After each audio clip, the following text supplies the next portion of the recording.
Hello everyone, and welcome to my channel. I hope everyone is having a wonderful day. Before we begin, please hit the subscribe button and give this video a thumbs up. Inside, Nathan joins Lulu at a table, and she assumes he's back with Maxie, but he tells her otherwise. He informs her that Maxie selected Spinelli, and Lulu is sorry since she knows he is as young as ever. Nathan believes Maxie's decision makes logical, given everything that has occurred to her. Lulu inquires, "What if Maxie had chosen you?" Nathan claims that if Maxie had chosen him, he would have accepted it out of respect for their marriage and James. However, if it were up to him, he would have pursued what was going on between them. Lulu notes that what happened between them occurred because Maxie was not present. And, while she considers him more than a friend, Maxie is her best friend, and she does not want to offend her. Jordan offers Justine her ear.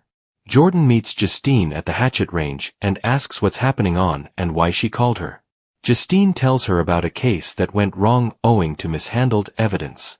She went to the brown dog for a much-needed drink, only to have Sonny lend a sympathetic ear. She opened up and thought he wasn't looking for anything other than to be kind. Jordan observes that Sonny demonstrated empathy, which he is capable of, but he is a complicated character and remains a crook. Jordan advises her to consider if she would still prosecute him if given the opportunity. Sonny opens out to Rick. Rick stops by Sonny's after receiving his urgent message to talk, and suspects his brother has been charged with something. Sonny claims he merely needed to run something past him and that he kissed Justine. However, she shoved him away, slapped him, and promised him it would never happen again. Rick is concerned that Turner would accuse him of harassment, but Sonny is skeptical. Rick questions Sonny about his interactions with Justine. Have they crossed this line before? Will this happen again? Sonny says whatever happens is up to Justine. Rick wonders if this is his brother's ploy or if they have a genuine relationship. Sonny maintains it wasn't a maneuver on his part, but Rick wonders whether Justine is playing him. Brooke Lynn is fed up with Chase. Chase thanks Brooke Lynn in their bedroom for having his back with Michael, but she wants explanations. Chase admits he was responsible for the PCPD obtaining a warrant for Michael's keys since he knew a key to Drew's residence was on his keyring.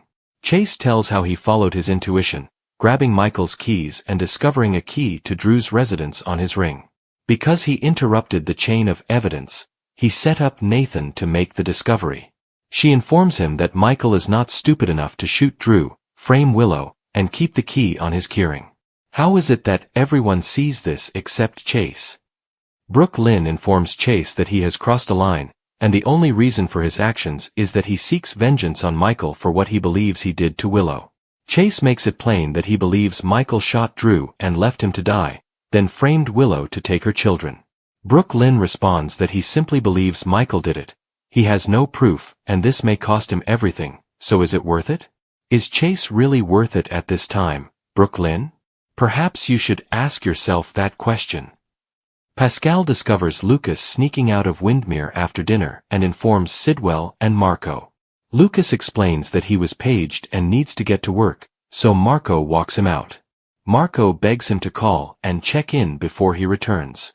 Marco kisses Lucas and runs back to his father.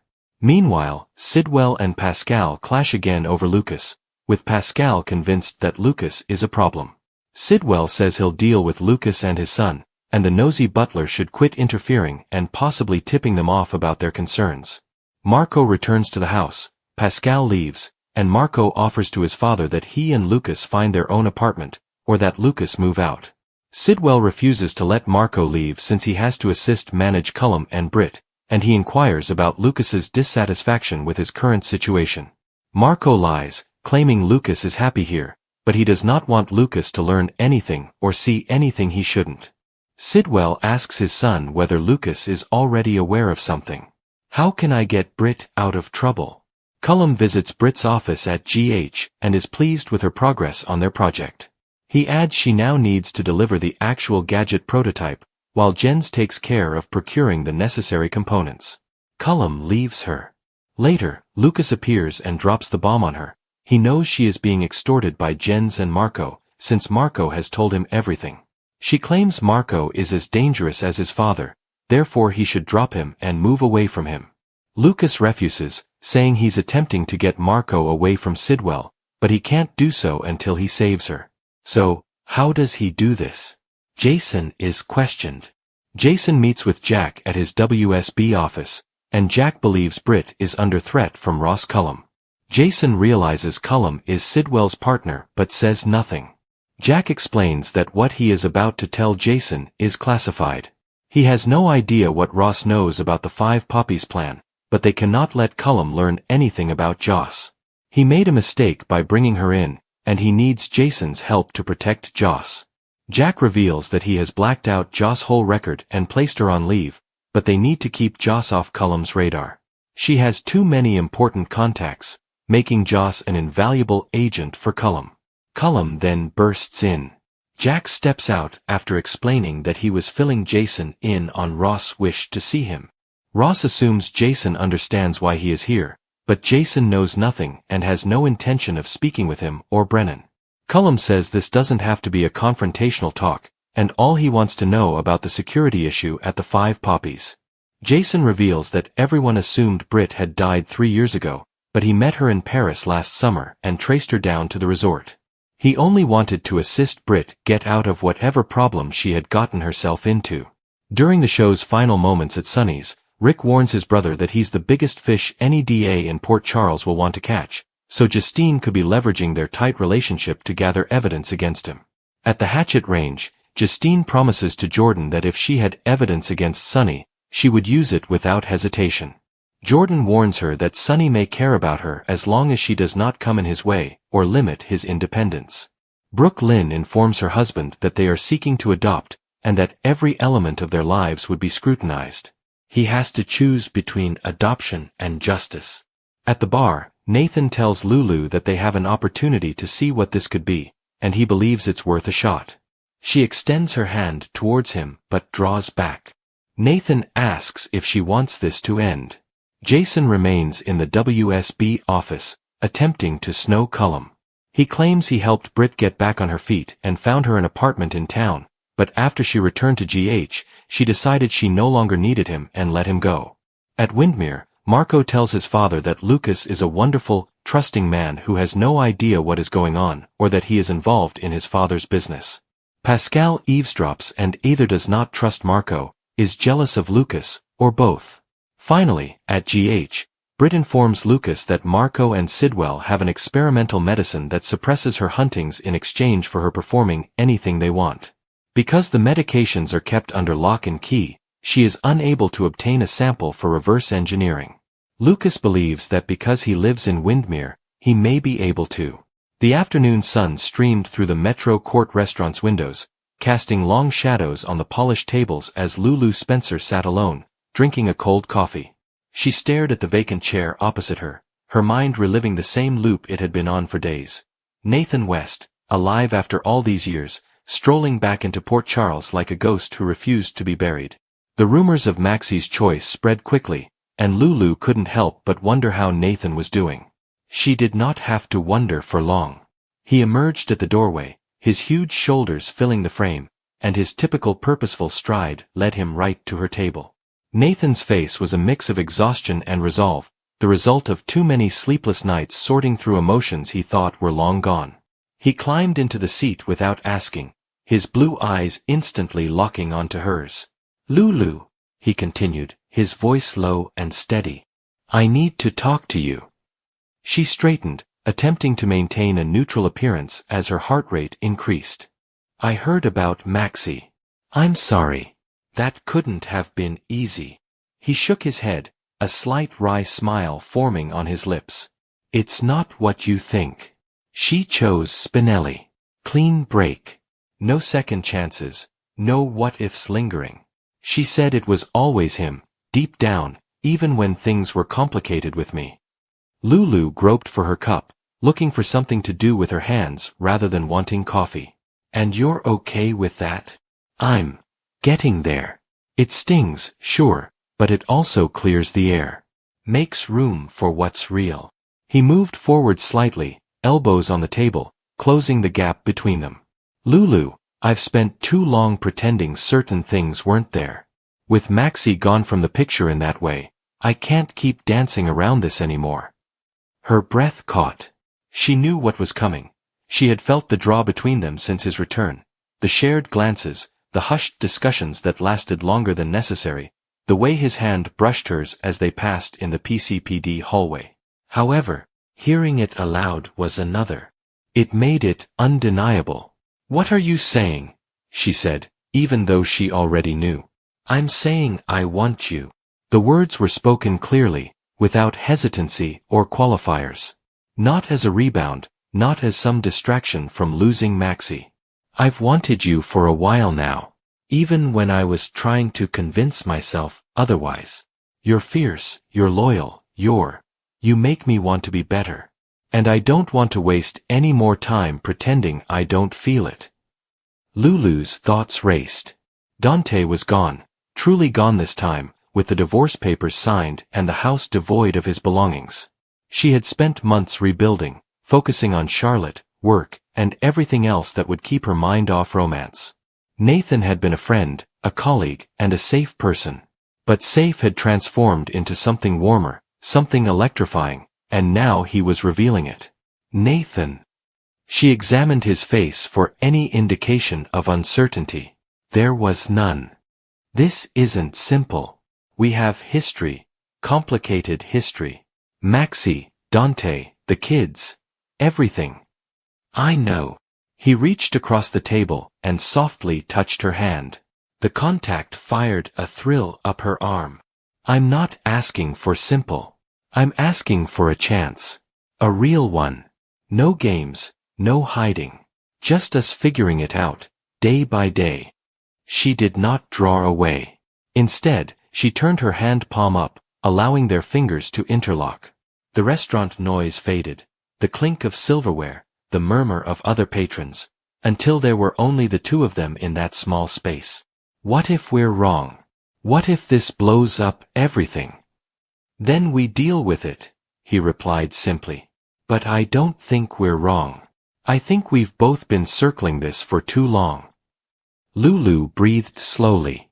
Part of her wanted to flee, to preserve the tiny serenity she'd built out. However, another part, the part that had missed feeling fully seen, leaned in. "Okay," she whispered. "Let's try." Nathan's smile was slow and relieved, and the tightness in his shoulders had subsided for the first time in what seemed like forever. He raised her hand to his lips and kissed her knuckles. It was a quiet yet clear promise. Across town, in the dimly lit corridors of General Hospital, the mood was far less romantic and far more frantic. Lucas Jones marched into the corridors with determination, his white coat flying behind him like a cape. He had overheard far too much at Windmere, the quiet chat between Sidwell and Marco, the icy calculation in their tones as they debated withholding Britt's prescription. Huntington's illness did not wait for power struggles, and Britt Westbourne was running out of time. He discovered her in an empty exam room, taking notes with mechanical accuracy. When he walked in, she looked up, a look of surprise on her face that she quickly concealed with her usual keen wit. "Dr. Jones, to what do I owe the pleasure? Come to lecture me about my life choices again." Lucas closed the door behind him and leaned against it. "Cut the sarcasm, Britt. I know everything. Marco told me, maybe more than he meant to. Sidwell's holding your meds hostage. One dose at a time, contingent on you playing their game. Whatever twisted project they're forcing you into." Britt's pen remained still. She carefully laid it down, her countenance changing from protective to rawer, fear, tiredness, and resignation. "You shouldn't be involved in this, Lucas. It's dangerous. Too late. I'm already involved." He took a step closer, his voice falling. "You're my friend. More than that, your family, in the weird, messed-up way Port Charles defines it. I can't just walk away knowing you're being blackmailed with your own survival." She chuckled harshly and ran her fingers through her hair. "Survival. Funny word for it. The drug keeps the symptoms at bay, but it's experimental. My father cooked it up before. Everything. Sidwell got hold of the formula somehow, and now they dangle it like a carrot. I do their bidding, or the tremors come back. The confusion. The decline. Lucas' jaw stiffened. We need a sample. Something to reverse engineer. If we can get the formula replicated, it's locked up tight. Vault in the study at Windmere. Guards, codes, the works.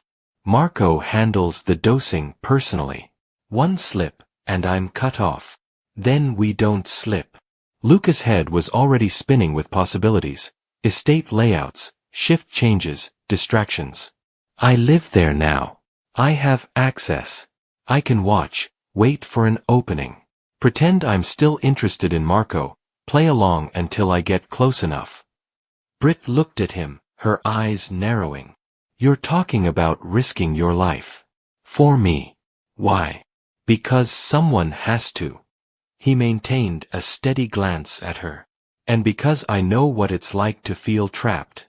To have people use your vulnerabilities against you. I won't let that happen to you if I can help it. There was a long pause between them. Britt nodded, a faint, hesitant acknowledgement. Fine. But we do this carefully. No heroics. No charging in like some night. We plan. We wait. And if it goes south, it won't.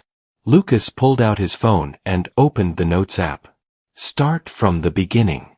Tell me everything about the drug, the composition, the storage, the schedule. Everything.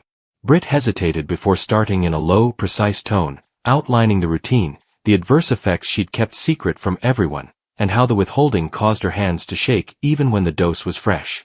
Lucas listened, typing furiously, his doctor Brain cataloging symptoms while his friend Brain stored away every flaw in Sidwell's operation. As the debate progressed, a plan began to emerge. Subtle, multifaceted, and based on misdirection and patience. Lucas would pretend to reconcile with Marco and use the latter's lingering affections as leverage. Britt would continue to work under duress, buying time and offering indications about security flaws. They worked together to plan entry places, timing, and contingencies. It was hazardous, verging on irresponsible, but the alternative, watching Britt degenerate while powerful men played God, was unimaginable. Back in the Metro Court, Nathan and Lulu lingered over freshly brewed coffees, the early intensity giving way to something softer. They discussed trivial matters such as Charlotte's most recent school project, Dante's absence, and the fact that Port Charles never allowed anyone to leave permanently. Nathan's hand remained on hers, his thumb making slow circles on her skin. I meant what I said, he muttered. I want this. Us. Lulu smiled tentatively yet genuinely. I know. And I think. I want it too. They rose together and stepped out into the cool air. The future was uncertain, Maxie's shadow, past wounds, and unavoidable complications. But, for the first time in a long time, it felt feasible. Nathan drew her close to the sidewalk, wrapping his arms around her as if to anchor them both. She put her head on his chest, listening to his heartbeat. Meanwhile, in the dim light of the hospital room, Lucas and Britt made their agreement with a quiet nod. No great announcements or pledges of victory, only determination. Lucas slid out first, his thoughts immediately shifting to the next step, earning Marco's trust without losing his own. Britt watched him leave, a glimmer of optimism breaking through the fear that had dominated her days. Port Charles carried on around them, cars honking, life intertwining in unpredictable patterns, but something changed in those two distinct moments. Desire is acknowledged. Survival is fought for. Two storylines are unfolding in tandem, each bearing the weight of decisions that could change everything. Nathan accompanied Lulu to her car, grabbing one last kiss before she drove away, a kiss that tasted of possibility. Lucas returned to Windmere in the evening, assuming the character of the conflicted lover as his thoughts calculated escape routes and concealed vials. The city hummed with secrets, as it usually does. Hearts stripped bare, lives held together by threads of medication and emotion. And somewhere in the knot of love and danger, the residents of Port Charles continued to move forward, one confession, one plot, one frail hope at a time. The air between them had shifted, and Lulu could feel it before Nathan said anything. They were standing in a quiet nook of the hospital corridor, with fluorescent lights quietly humming overhead. Visiting hours were almost done, and the typical bustle had faded into a quiet hum of faraway voices and rolling carts.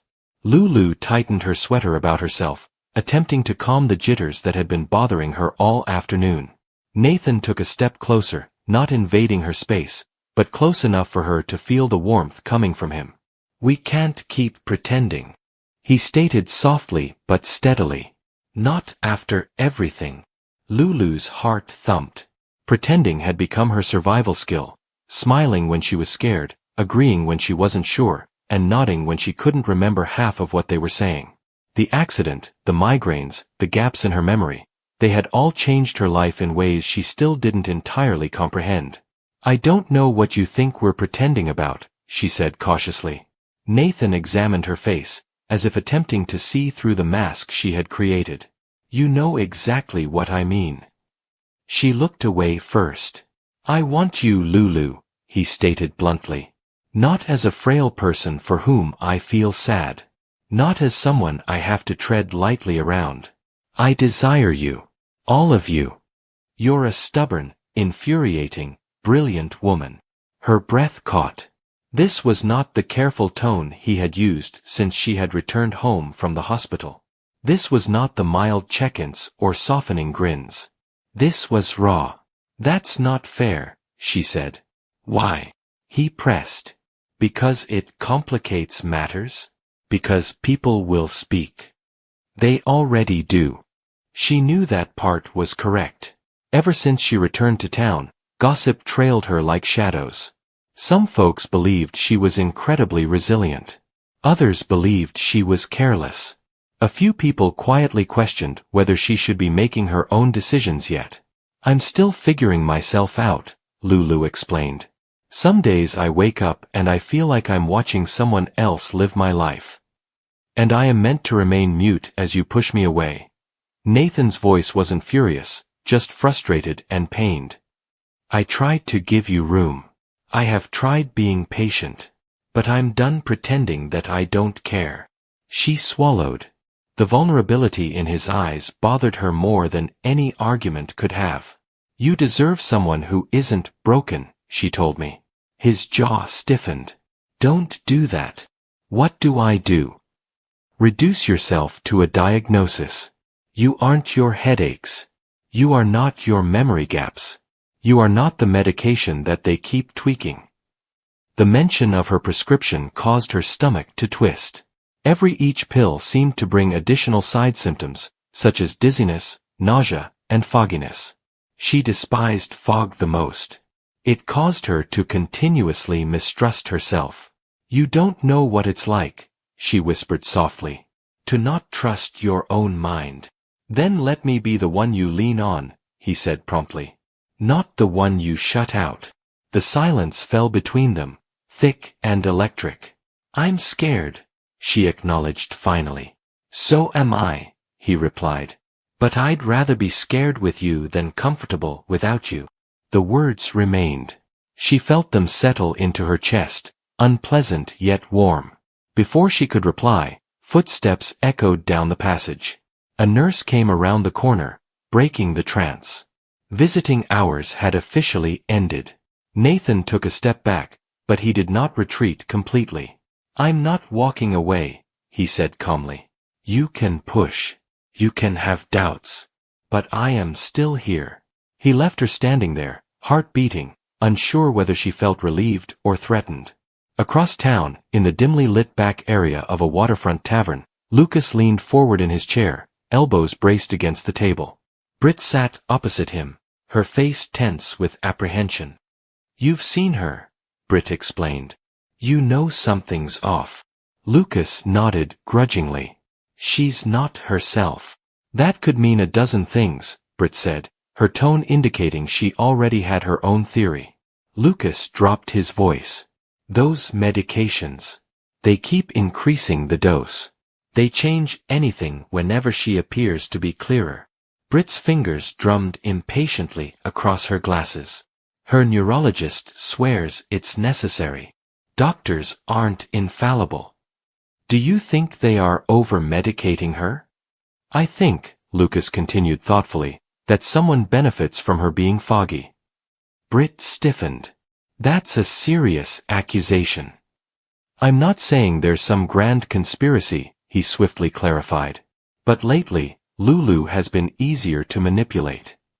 It is easier to redirect. By whom? He did not respond immediately. Nathan's name remained unspoken between them. That's not fair, Britt finally said. He's been by her side through everything. And he just confessed his feelings to her, Lucas replied. Britt blinked. He's what? I saw them in the hospital earlier. He isn't hiding it anymore.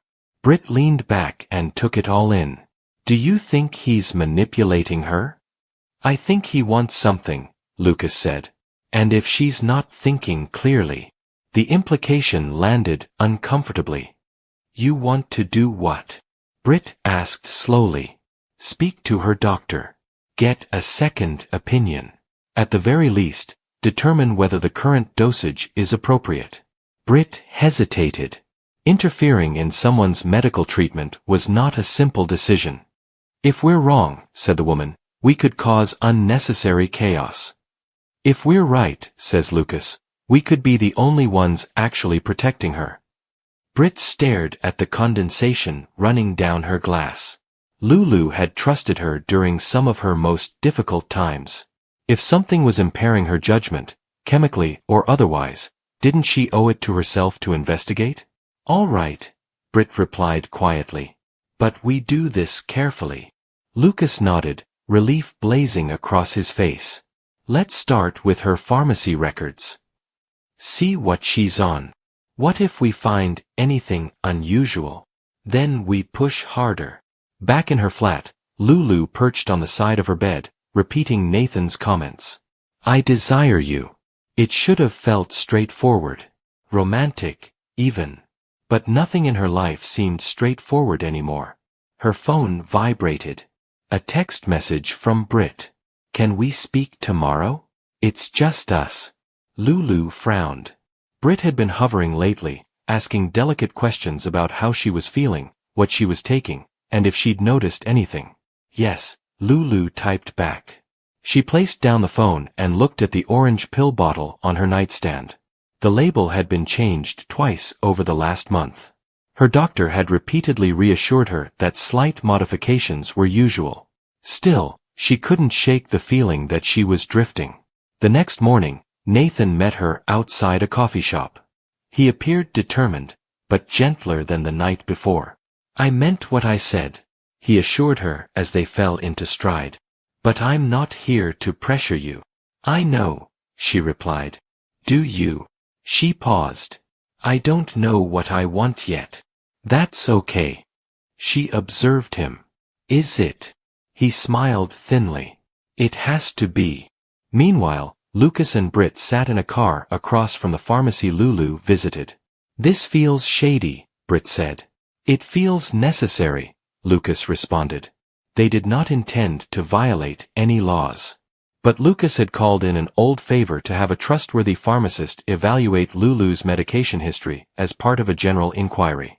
When the pharmacist finally stepped outside to speak with them discreetly, he appeared serious. The dosage changes aren't outrageous, he told me. But they are aggressive. Aggressive how? Britt asked.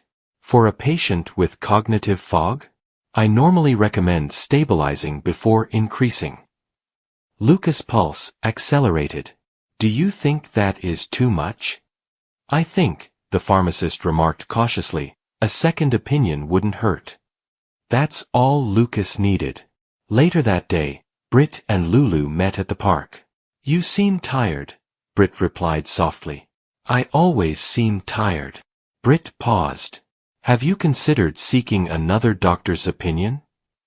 Lulu's brows knitted. Why?